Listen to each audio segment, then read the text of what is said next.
In 2018 and 2019 alone, hurricanes cost over $70 billion in damage. So joining us now live to talk about affordable and effective ways to protect your doors and windows is national home improvement expert Danny Lipford. Danny, always good to see you, and happy early Father's Day to you. Thank you. Let's talk about your windows. What are you using you. to protect your windows in the case of strong winds?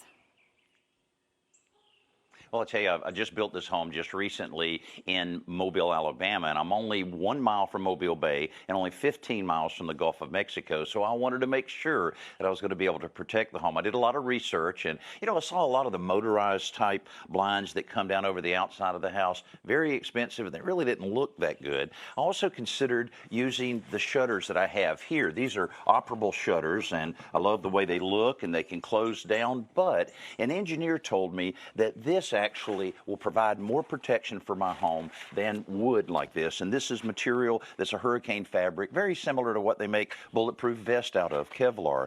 And so I have little grommets that you'll see all around the perimeter here that I have. And essentially, this is what it is. It's just a little recess housing like that you go all the way into the framing, and then you use these screws to hold the Kevlar panels on. These can also be used for other window coverings, but this is a great way to tie in to the framing of your house. All right, so you have to plan ahead for that. Now, what if you need to do something quickly, though, that's DIY friendly?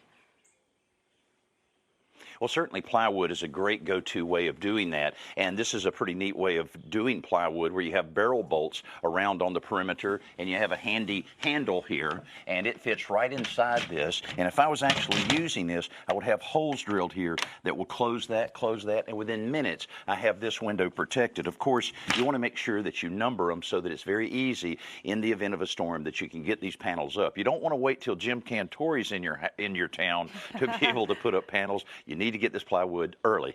Yeah, everyone says that when Cantori comes into town, time to start preparing. Is one better than the other of those two? And are there other materials we can consider? Well, certainly plywood is the go-to for most people. The Kevlar material, the hurricane fabric, it is a little bit pricey, but another inexpensive alternative is metal. Now, this is very inexpensive, and again, this is something that generally goes over the trim, and you can use the same fasteners that I had, or you can use screws. You just have to put up with all the holes that are left if you use screws on it. But this is very inexpensive, very lightweight. Just be careful when you're using it that you don't cut your hands. Preparing for hurricane season, people do worry about the cost. What's the estimated cost overall of completing a project like this?